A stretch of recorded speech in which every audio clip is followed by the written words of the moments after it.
Welcome to Island Living Today, a monthly series with the goal of helping you live with greater ease and joy on Vancouver Island. On the first Wednesday of each month, we invite local experts to share insider tips for homeowners and answer your burning questions about buying, selling, and moving homes. Today, I have the pleasure of introducing two fabulous speakers who are graciously given their time tonight to share with us what they do. So I'm going to first start with introducing Chef Luke Griffin. Hi, how you doing? Yeah, that's great, Luke. So Chef Luke Griffin and designer Eva Hurly will be on the call tonight with us. So I'm very excited to be on the call with both of you. So Chef Luke Griffin is the owner of Chef's Course. His journey in food and the food and beverage industry started when he was 14 years old as a dishwasher and prep cook. Soon he realized he wanted to have a career in the food and beverage industry and trained at the George Brown Culinary Institution. 27 years later, after having worked in a wide variety of restaurants, including Oliver and Bonacci Hospitality Group in Toronto, the Coast Hotel and Resort Group in Western Canada, the famous and locally known restaurant in Victoria, a seafood restaurant, Pescadores, and one that most of us know in the Nanaimo region, the Maley House. Chef Luke Griffin in 2019 launched Chef's Course to deliver an intimate and private chef's experience to residents on Vancouver Island. As someone who constantly seeks inspiration, Chef Luke spent his time at the prestigious Le Cordon Bleu Culinary School in Paris, France in 2002. I wish I could have gone. And strives to infuse 2022, sorry. Oh, sorry, 2022. My apologies. And strives to infuse his love for family, tradition, and the outdoors in every bit of his delicious creation. Eva Hurly, is the owner of Spaces by Eva, a residential and commercial interior styling agency. She's passionate about about the connection between your home and your sense of emotional wellness. As an interior stylist, she dresses a space so that it not only looks great, but feels great while it still is functional, and it expresses the client's taste. She loves the challenge of finding a creative, efficient, and cost-effective way to transform a home.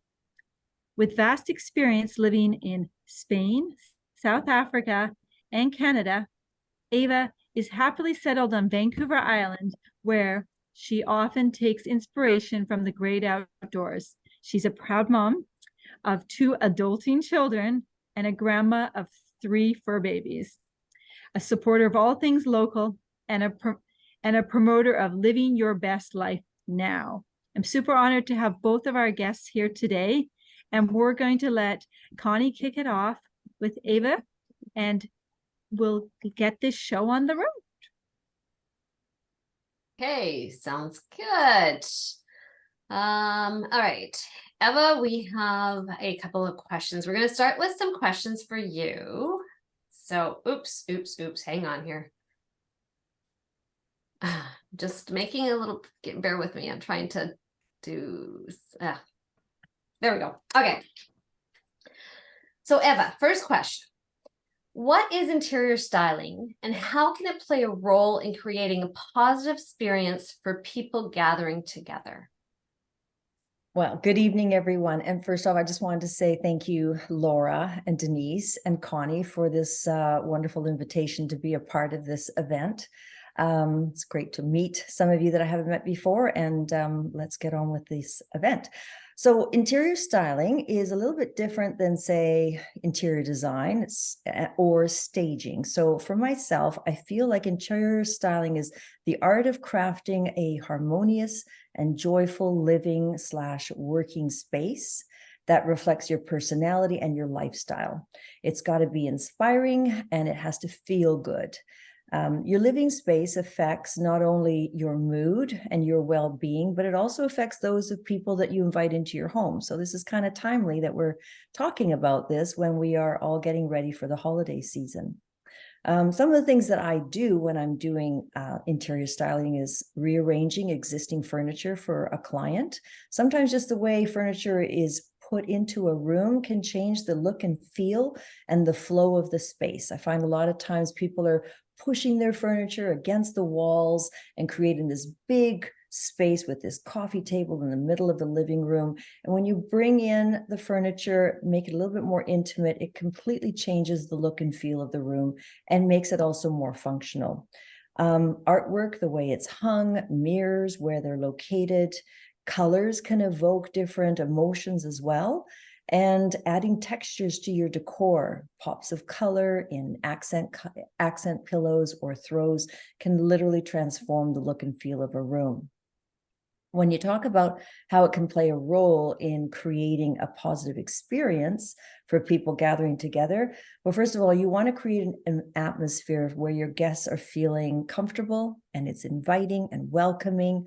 The space feels warm. People are relaxed and at ease, right? You want them to come in and feel like they can just settle into a sofa or a chair and not feel like it's uncomfortable.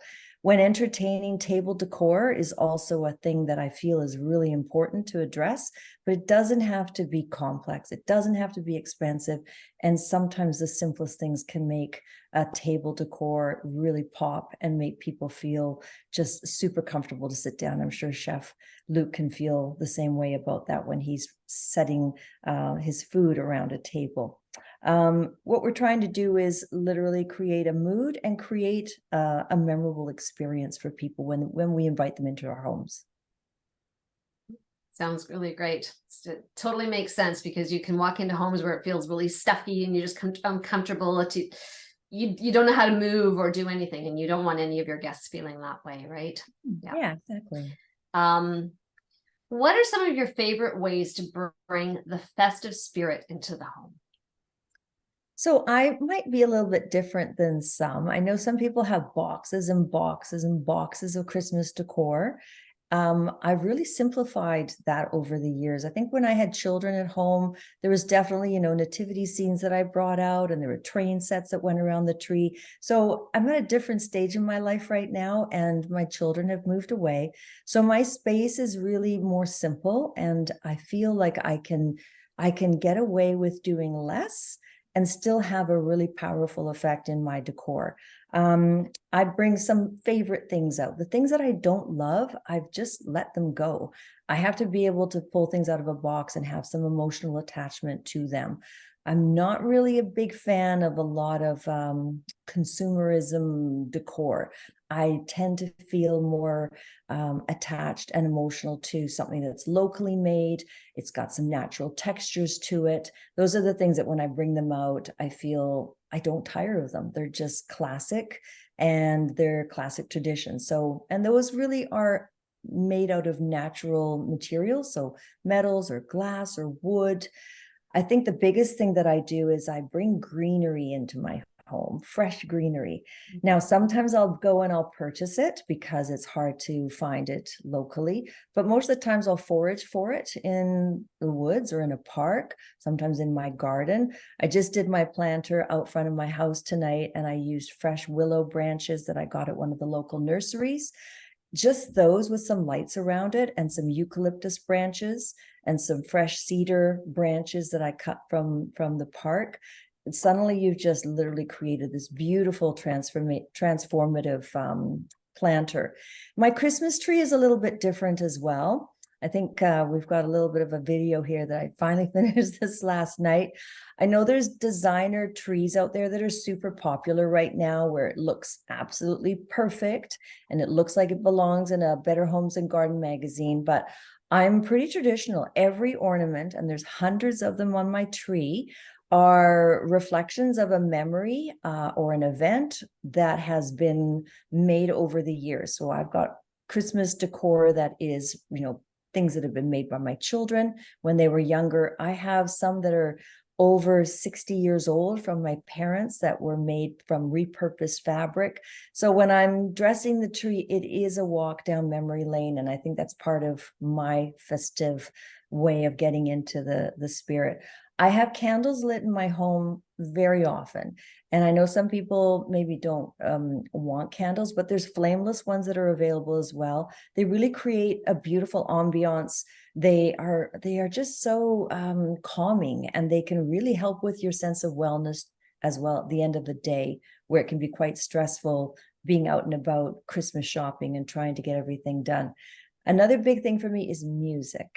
I feel one of the biggest technological advances in our century has been streaming music.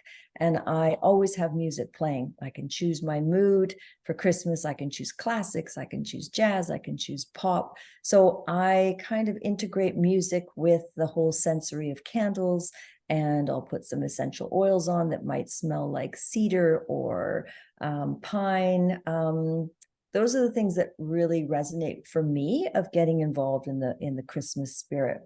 Decor does not have to be expensive. I know some people feel like they have to run to HomeSense and they have to get everything organized. But I mean, you can go out and you can grab some outdoor materials, and you can create with just literally costing nothing some beautiful decor that looks fresh and can really change the look and feel of a room, placing it on a table, on a mantle, on a countertop. Super easy. And again, you don't have to spend a lot of money doing it. One of my favorite things is creating a centerpiece with just some fresh cedar or fir. Put some candle cylinders in there. They can be flameless as well. And you've instantly got a beautiful centerpiece. I get a lot of my inspiration from social media, Instagram, Pinterest, and I would like to give some credit to the Hillary Style, which I follow, and also Mishka Shoe, which is another a great page that has some beautiful examples of using natural materials to create some beautiful Christmas decor. Right now at Superstore, there's a great black pedestal bowl that's $21. Put some fishing wire in there, some chicken wire in there, and add your cedar boughs in there. And you've got this beautiful centerpiece that literally cost you $21, just a little bit of effort. The other thing that I would do is eucalyptus branches are one of my favorites. They have a beautiful fragrance to them. You can order them through Thrifty's, one of the local stores here in town. You can also get them at a nursery, but bring those indoors, use them on your napkin rings with a piece of jute to tie it all together. And just little details like that can make a huge difference in presenting your home in a beautiful and bringing nature indoors. Wonderful. That sounds great ideas. I'm going to add Denise in here. Denise has some questions for Luke.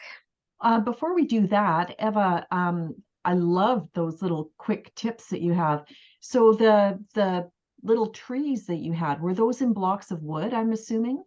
Yeah, so if there's firewood, or if you cut the trunk of your Christmas tree, if you bring a live tree in, then when you cut that piece off, use those, and you can drill it and just stick a little piece of cedar in there, and you've got a wonderful decor that you can spray with some water to keep it fresh. But those are the things that I love to integrate into my decor. Oh, that's fantastic. Amazing. Wow, you've given me Great lots idea. of ideas. Yeah. Hey, Luke, how are you? I'm doing great. How are you? Good to see you again. So, Christmas is coming, and jeepers, we all just spend our entire life in the kitchen. So My what are favorite some of time the of year. tips? Yeah. What are some of your tips for making holiday entertaining fun and enjoyable? Because I, for one, am sick of being chained to the kitchen. Well, first and foremost, you could always hire us. That's right. You can let us take care of it. Yeah. But no, seriously, I mean, when it comes to making entertaining fun and enjoyable, and you don't want to spend as much time in the kitchen, we try and use foods and ingredients that can accommodate multiple courses, multiple menus. Scallops go a long way. Chicken can be used over and over again, things like that. So if you can prep and plan ahead of time, that definitely helps. What do you mean scallops go a long way? In my mind, you cook your scallop and once You it's, eat it. yeah, the end. Like, Well, absolutely. But, if you buy a bag of scallops, you can sear some and serve them as an appetizer on the next night. If you have guests staying more than one night and you're doing all their appies, you can do a scallop ceviche, you can make tacos. So when I plan events and parties, and when people are coming to my house, I try and do the minimal amount of ingredients that I can use across multiple ideas. so you're it helps thinking, save. yeah, so plan your menu so that you can repurpose things. So you mentioned chicken. So you roast Yeah, the chicken and now you can take that chicken and make, I don't know, fajitas or or something. chicken salad sandwiches the next day for Yeah, your guests that are yeah. staying over. Yeah. Okay, Yeah. so rather than having a whole bunch of varied dishes, just kind of keep your menu fairly basic, Nice and but simple. Yeah. yeah, change it up. And then what about dishes? I've rented dishes in the past when I've had a large crowd, and man, it was sure nice to just stick the dirty dishes in a bin. Do you do that a fair amount or? Oh, well, absolutely. Yeah, absolutely. When we're doing larger functions, it's a lot easier. It's a lot more convenient. It's very cost effective because it doesn't cost very much to rent plates and cutlery and glassware for 20 or 30 people. Yeah. And then you save a lot of time with having to not clean it by just Mhm. putting it in the bin, and they come and pick it up. Oh, So they pick it that up. definitely saves as well. Yeah. What the heck? I've always been dropping it off. Oh man. They charge a delivery charge, Denise, so Oh, you just have well, to add that on. that's worth it though, Yeah. right? Like, Absolutely, it's worth it. Over the yeah, holidays, it's all about your time, right? yeah. Holidays, especially this time of year, it's all about time with family and friends. So the more time you have with your family and friends, the better the holidays are going to be, in my opinion, anyways. I agree. Yeah. And I don't know about everybody else, but at Christmas time is the time that I get to see family that I often don't see for an entire year. So, you know, washing dishes, and I mean, yeah, you can have some pretty nice candid conversations in a hot sink of water, but I'd really rather be drinking a glass of wine, quite honestly. Absolutely. Yeah, yeah. So then I'm sure I'm not alone. I usually have a house full of people and they're always staying over, like that's just the reality of Christmas time. And Yeah. and so then now it's not just, and we did touch on this a little bit, but it's not just, we've roasted a chicken, now we're going to have chicken salad sandwiches for lunch. There's breakfast, there's lunch, there's often snacks, then there's the dinner again, and it just seems to never stop, right? And I know Yeah. this kind of seems a little bit of a repetition of what we talked about before, but can you expand a little bit more on, maybe making that a little bit easier? Maybe it's serve yourself. I don't know, but Well, some of the cost effective ways that we've done in our family, and then it also helps alleviate not having to do the entire meal is, well, the family hosting will usually take care of the major part of the protein. And then the other family that's coming, or friends that are coming, someone will bring the veg, someone will bring the starch, someone will bring dessert. So we kind of divide it up. So nobody's in the kitchen all day long. And that's been very successful in terms of keeping the costs down, making sure that the entire meal's made, mhm. and everybody's involved. Yeah, yeah, that makes sense. Yeah, some of my people, they're coming off planes, so I'm kind of stuck there, but other ones aren't. So maybe they're not going to be just sitting and being served anymore. I'm going to put them to work. Well, the ones coming off the plane can always pick up the wine, This is true. This is right? true. There's a wine Absolutely. store at every airport. Yeah, yeah, there are no excuses, are there? Yeah. Right. Oh, that's right. Put myself back on. Eva, in terms of the use of space, what are practical considerations to think about when preparing to welcome guests into your home for meals and overnight stays during the holidays? I really feel like I have an approach about just casual, like just your home. Mi casa is tu casa. So I try and stock the fridge as much as possible so that they can feel comfortable to, and I don't have a lot of guests. That's one thing. It's not like I entertain for 20 or a lot of people. I usually, my number is like 7, 8. But it's just give them the casual feeling of this is their home, whatever they want is available. For bedding, one of the things is, I try and keep the dog hair away because I have my grand doggy coming over. So that's one of the things I make sure of. But cozy bedding is always a nice touch. Some flannel sheets, a nice cozy soft throw that you've thrown on the bed, added to it. I'll put some fresh sprigs of greenery or some flowers down in their room, and in the bathroom, just some toiletries and some things that make them feel like they don't have to be worrying about running out of anything. Everything's there. I fully stock everything. I also have an Airbnb in my home, which kind of gets transformed for family when they come over. So I've been super host for about 7 years. So I'm pretty good at making sure that my guests feel comfortable and well looked after. But I think for me, it's really just making sure that guests feel comfortable in my space, and that if there's something that they need, they can reach out. Food is another thing. Again, it's just about being prepared. I think that's the biggest thing, like Luke was saying as well. The more organization you have to be prepared and have everything ready to go, the more time you can spend with your guests, which is really the goal. I've been in situations where I haven't been prepared and it's been really stressful, and the guests feel it, like they walk into your space and they can feel right away that you're not there for them, and then they feel obliged to kind of like, what can I do to help you? So try and keep everything organized. Less is more, and it's all about the people. It really is about the feeling in your home. Nothing else really matters. Just make it an inviting and warm space for them to come into. Nice. Yeah.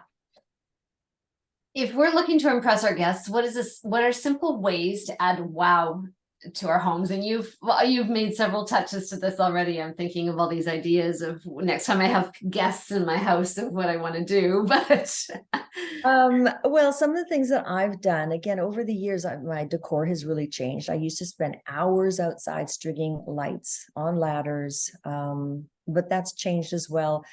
There's just so many ladders I want to climb right now at the stage of life that I'm at, but I still love decorating my outside. So what I've done instead is I've used lighting. I think lighting is one of the biggest things that you can add an impact into the exterior and the interior of your home.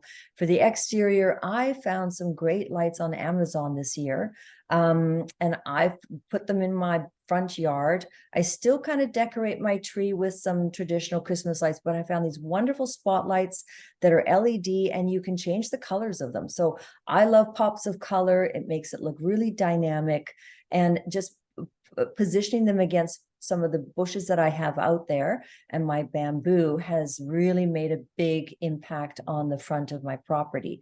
Inside, I again use lighting as well. I love white lighting in my interior. I try and stay away from anything colorful. I just feel like it feels like a bit of a twinkling, very calming feeling. There's fairy lights that I know a lot of people use right now. They're battery operated, and I use those in some of my areas of my house as well. But you can see my Christmas tree in the back. It's all just white lights. The other thing I do is greenery. As I said, like I will bring in fresh greenery, whether it's mosses or eucalyptus or cedar or fir. And I find that it just makes a huge impact in the table decor too.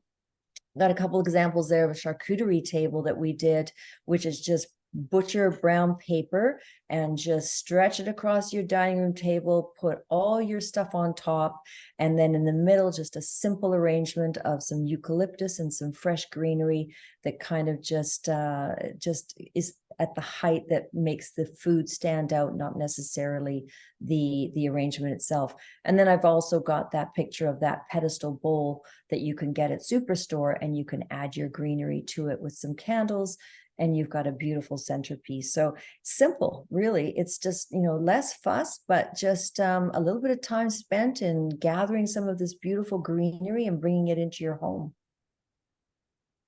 Wonderful. That sounds exciting. That's great. Great ideas. Thank you. I know where I'm going. Right? Or who I'm calling to come over and take care There of you it go. for me. Yeah, That too. Yeah. absolutely. You Yeah. bet. I was just going to Exactly. say, I like that charcuterie table idea. How cool is that? Totally. And you know, after everybody leaves, you just roll it up and you put it in the compost bin. I mean, it couldn't be easier. That's fantastic. What a great idea. Yeah, yeah. So Luke, what tips can you give us as a host to prepare for a special gathering just to make it super easy? So you as a chef, if you were having a special gathering, what would you do to impress people, but it would look like you'd spent hours or really gone to the nth degree, but it's super easy and anybody can do it. That doesn't look super Well, easy. to anybody That does to do. not look super easy. Nice try. It looks delicious. on that level, I say platters go a long way. There are things you can do up ahead of time, like charcuterie tables or charcuterie boards, different appy platters that you can do up ahead of time. And we actually use a lot of greenery from the outside as well. We cut cedar hedges and things that we lay across the table. We have some glass, bottles that we put lights in, things like that, and a couple of Grinch trees we throw on a table, and it just kind of makes everything pop that much more, right? A little more detail. Yeah, it definitely helps. But the platters, that you can do up ahead of time, definitely help for sure. Yeah, I wish my plates looked as beautiful as that. Yeah, now Thank you're you. just make me feel bad. Yeah, I've seen those bottles and you put the twinkling lights in them, the little fairy lights. Where do you find those bottles, Luke? Those bottles, I think I found those ones at Superstore, either Superstore or the Again. dollar store. Oh, Yeah. okay. Every once in a So while, yeah, all those little stores will have great little finds if you just keep an eye out. So yeah, I so bought a yeah, couple of those, and those. just go out and pick up some neat little inexpensive things, dress them up, and all of a sudden your table pops. Yeah, Yeah. the olive oil store here in the North End has those bottles as well.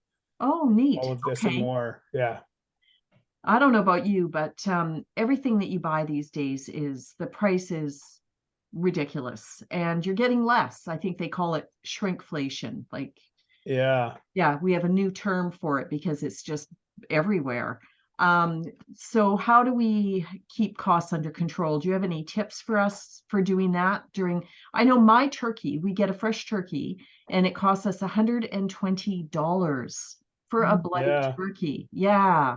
Yeah. It's delicious, but still, Yeah. Well, I mean, there are other options that you can do. I know traditionally it's turkey. A beautiful glazed ham is a little more cost effective and can be just as delicious. And I know, the term shrinkflation, where the price is the same, but you get a lot less. Honestly, I tend to shop with local farmers as much as possible. I use what's in season. Now, farmers markets and stuff, people always say, oh, it's a little more expensive. But when I compare it to the shelf life I get out of those products, I actually save money in the long run.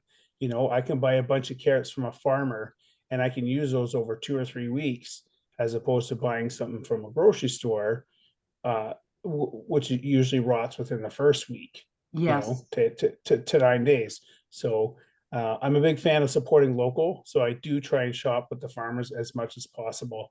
And I find, if I pay an extra dollar for a bunch, but I get 2 more weeks of life out of it, then I've saved money in the long run because I'm not going out every week to buy the same product. So absolutely. I think that's something that people really look past because they're looking at the immediate dollar spend as opposed to the longevity in their product.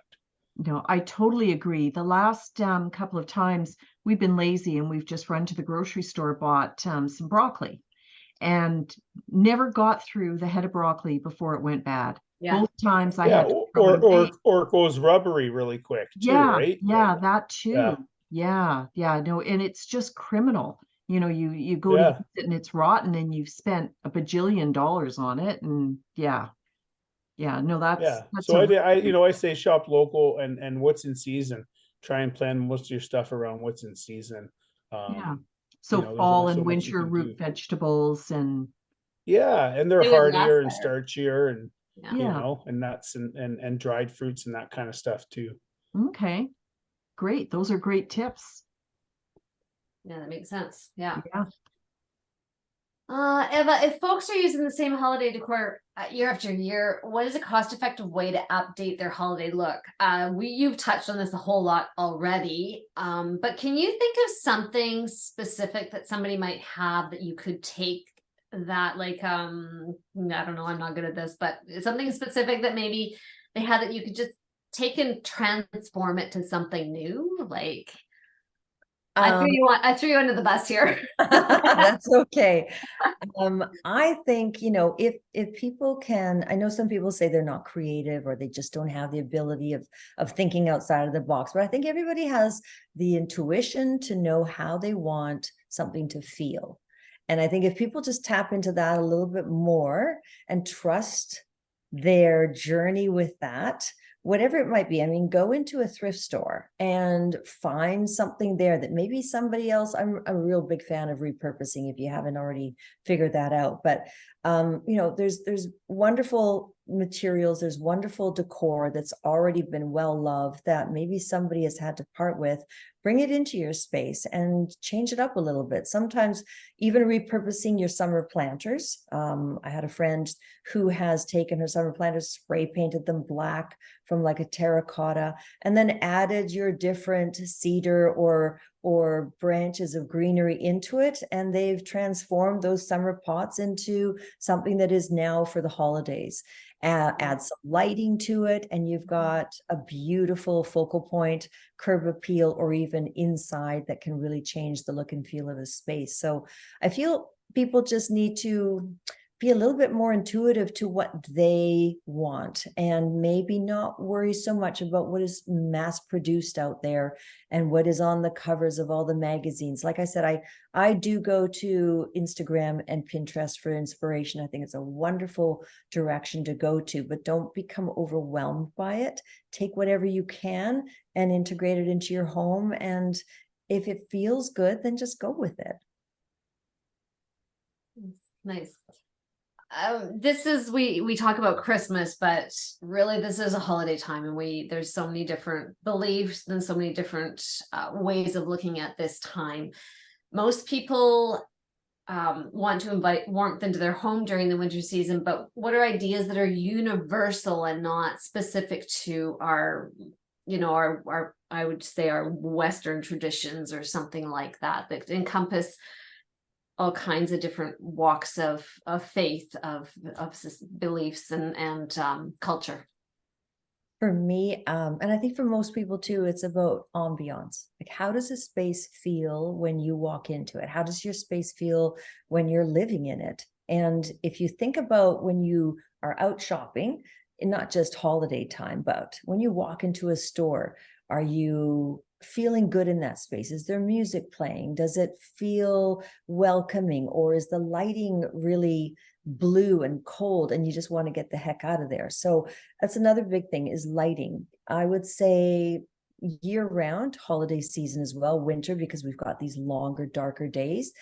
Get rid of those blue LED lights and make them into a soft white, because those bluer tones can really feel cold and just not very warm and inviting. So that's an easy fix. Just look at your light bulbs and you can transform those into a soft white. Pick them up at Home Depot, at any of the big box stores. Doesn't cost a lot, but it can really change the look and feel of a room. Candles, again, I feel is ambient lighting. It can be with a flame, it can be flameless. If you're going for a candle, try and stay away from those dollar store ones that are, you know, potpourri, super overpowering in fragrance.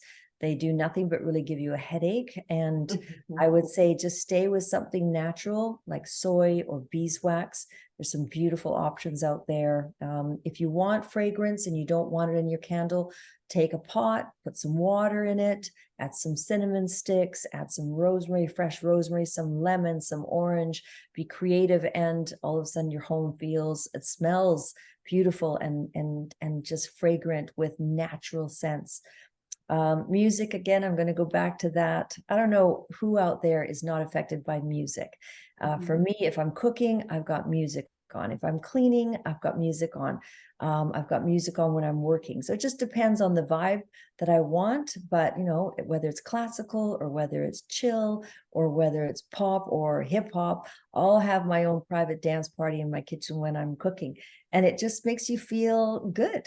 So tap into what makes you feel good and reach out for those elements that are out there. Sometimes we get too busy in our space and we don't think about what we need around us.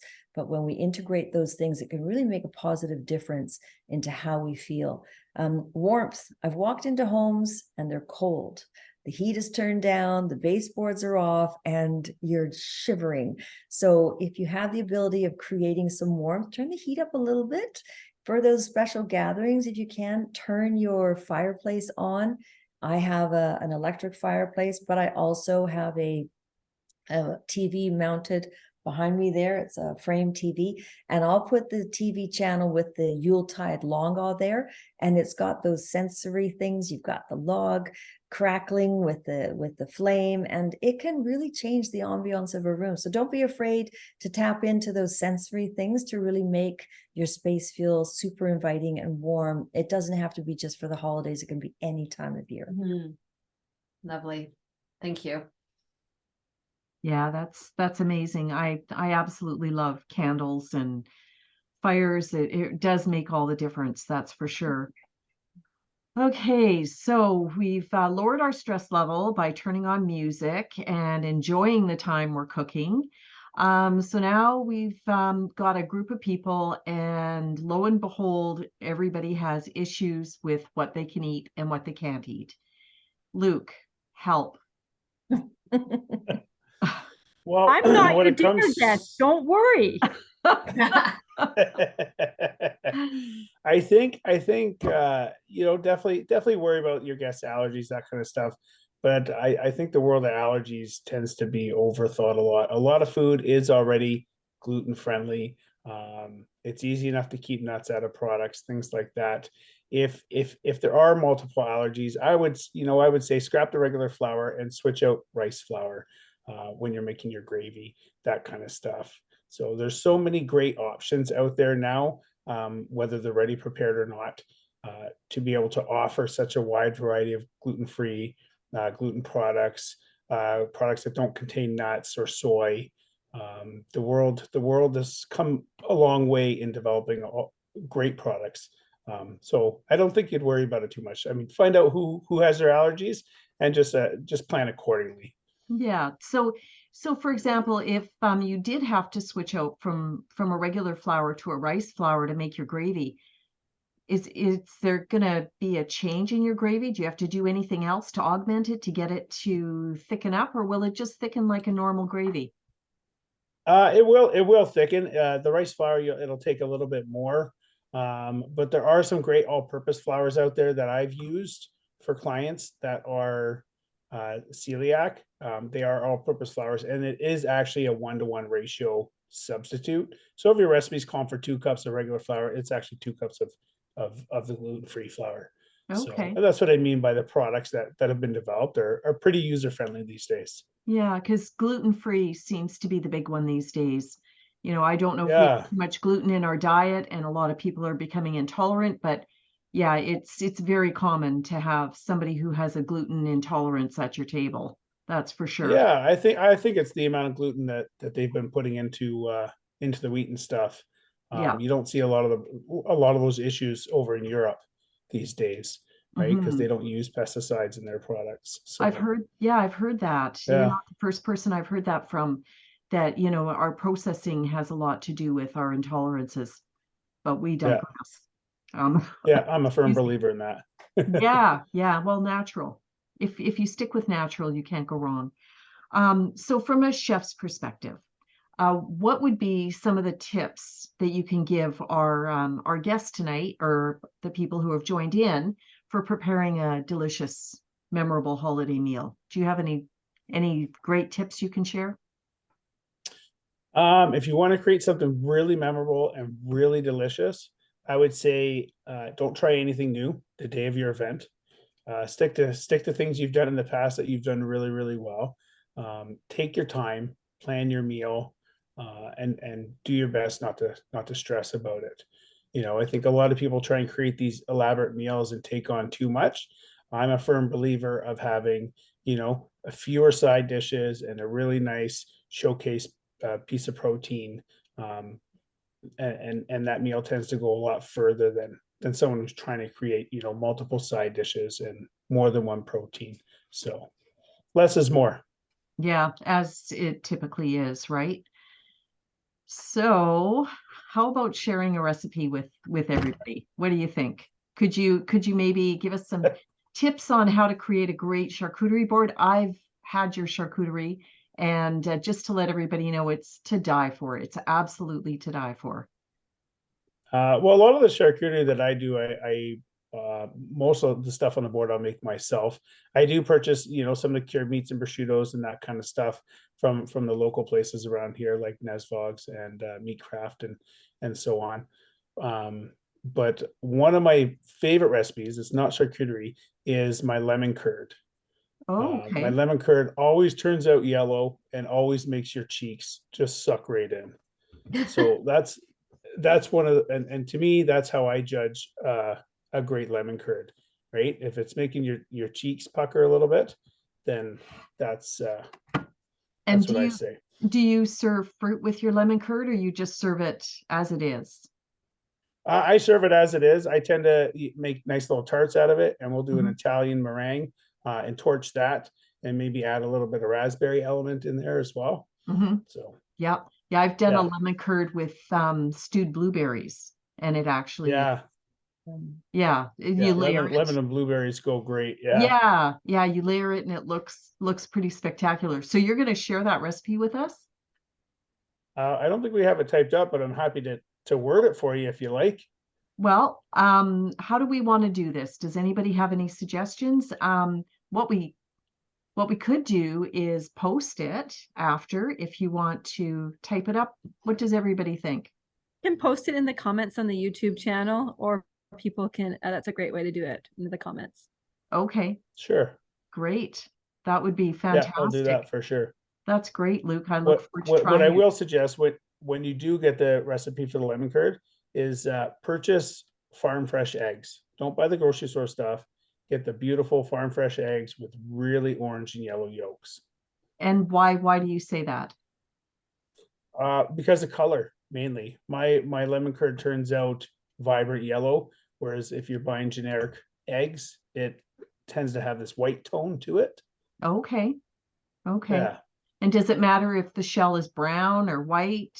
Like, do you No, no? no. I would say organic eggs are the best just because Okay. they have the free reign to eat the grass, which is nice. Amazing. Amazing. Denise, Yeah. what do you love so much about Luke's charcuterie boards? Is it the combination of like the sweet, the salty, and the mustards, or what is it that really Um, jumps out? I mean, well, I know they're delicious. first of all, it's a feast for your eyes. Like when you look at it, it's like, oh my gosh, you don't even know where to begin, right?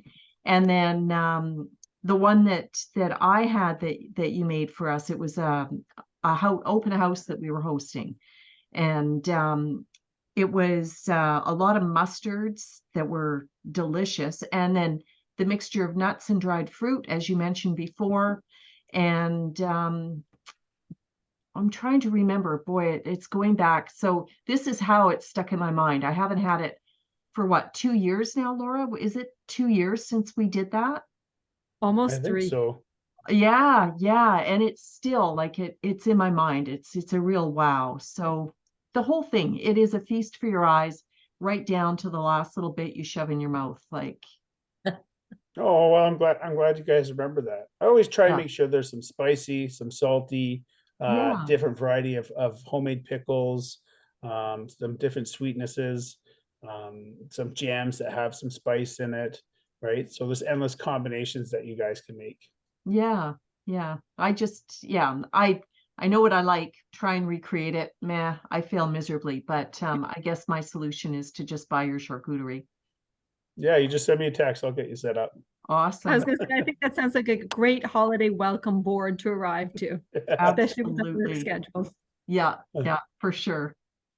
Okay, at this point, I'm going to pass it over to questions from the audience. Anybody have any questions for Luke and Eva? Just you can unmute your mic and chat away or put it into the chat box. Excuse me, I picked up a little bit of a bug. I've been trying to kill it with vitamins. So far, I think I'm winning. You're winning, I think. Yeah. Yeah. Much better than yesterday. Yeah, exactly. Yeah. So no questions, but so Eva. So just wait. Oh, go If- ahead, Susan. If we wanted to order a charcuterie board, where would we order it from? That's a great question. Luke, do you want to put your information in the chat? Oh yeah, I can do that.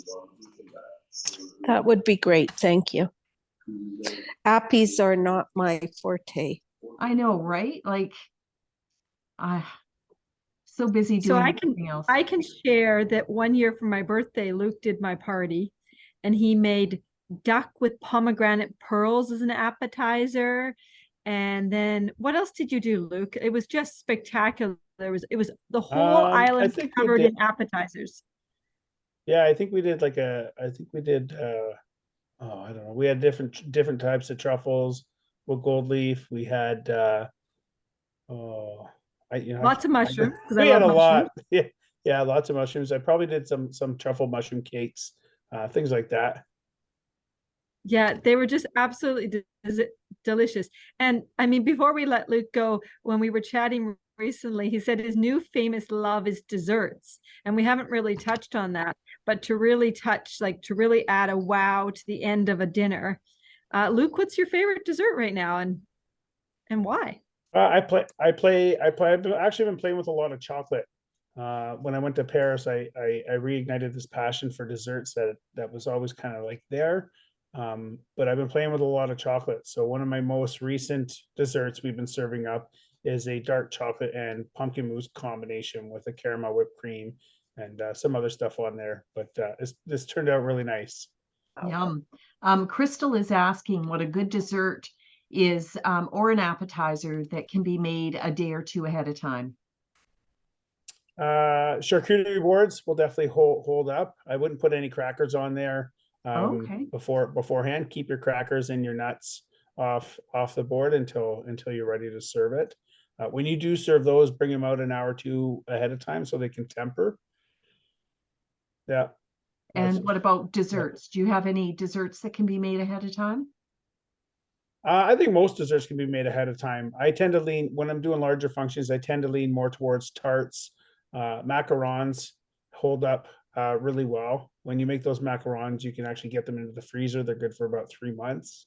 You just pull a few out as you need them. Yeah. And Emma, oh, go ahead. Sorry. This Truffles? is Sharon. Oh, hi, Sharon. Hi. I'm looking for a signature drink for a cocktail night where we're actually going to different homes, and each home has to have a signature drink. Well, Do you Sharon, have I got any one for ideas? you. Oh. I do. We just okay. Okay, so I served this up at my last. We recently did this pop-up dinner, a holiday dinner at an Airbnb out in Ladysmith, and it was a ton of fun. And nobody in this group was a bourbon drinker, so I decided to serve bourbon. But what I did is I picked up some fresh pressed apple cider from Yellow Point Farms, and so I had that with some simple syrup and some fresh squeezed lemon juice, and we shook that up over ice, and we used Basil Hayden bourbon, and we mixed all that in, and we garnished it with some torched cinnamon stick and rosemary, and it was to die for. Everybody was asking for seconds. Oh, sounds good. What does torched cinnamon sticks mean? So you just buy like these little cinnamon sticks, and then we'll hold it over a flame till it starts to catch fire a little bit, and then you just wave it out and stick it right in the drink. So as you're drinking, the cinnamon infuses a little bit more, a little bit more, a little bit more, right? So it's very subtle at the beginning and gets a little bit stronger as you go. So as you're drinking, the whole flavor and the complexity of the drink changes as you go. Nice. Thank Yeah. you. Yeah. Yeah. Sharon, how many people do you have coming to your event? There's only going to be 8 of us. 8 of you. And So so we're going to 4 different homes. one of the things that I saw, just to kind of parlay on what Chef Luke was adding to, his sounds amazing. But I saw something on Pinterest that I thought was really cool. And it's just taking your glassware and getting a sprig of rosemary, putting some water in the base of your glass, and then securing that rosemary sprig with maybe some tape or ribbon of some kind. So it's just holding it upright, putting it into the freezer. And then when it's frozen and your guests are coming over, then add whatever alcohol base you want, whether it's a gin, or it works best with clear spirits. So a gin Yeah. or vodka, add that in there, add your tonic water, add whatever else. And then it looks like a little Christmas tree is actually sticking up in your glass. I just thought it was a really cool, creative way of creating Totally. a cocktail. Yeah. That really is. Yeah, I like that. That's fantastic. I have a question for you, Eva. Going back to, you were talking about napkin rings and how you put some eucalyptus on them. Yeah, so I mean, you could use eucalyptus, you could use rosemary again. Yeah. Rosemary is beautiful because, again, it's very fragrant. Just taking a piece of jute Mhm. rope and tying it around your cloth napkin. I mean, paper napkins can be great, but I would say splurge a little bit, get a cloth napkin. I'm having a family event here on Friday for our early Christmas. There's 9 of us, and I still go and I get rental dishes from a rental agency because I just don't want people to be bothering. Let's clean up. I want people to be relaxed and enjoying it. So dressing the table will be something that I really look forward to, but it's going to be simple. It's going to have the outdoors brought in, and I use things like black napkins against a white plate. I use burlap runners, anything to bring texture, and the great outdoors inside makes a really positive experience for guests. Oh, I'm glad that we touched on that again, because I had in my mind that it was a napkin ring that you were attaching some greenery to and tying it with That jute. too. I mean, So if it's you just have- the jute that's the I mean, napkin ring. if you have a napkin ring, use it, but then Yeah. add a little sprig of something from the outdoors and just make it a little bit more elevated than just a Yeah. napkin. Totally transforms it. Yeah. Yeah. Yeah. That's fantastic. Excuse me. Do we have any more questions from anyone? Well, I have one more then. Awesome, go for it. We're also supposed to supply an appetizer. Do you have a great idea for an appetizer that's kind of unusual or interesting? I would suggest, I mean, depending on what your cocktail is going to be, is maybe do a bit of looking around and some research and see what will pair best with the flavors you're handing off.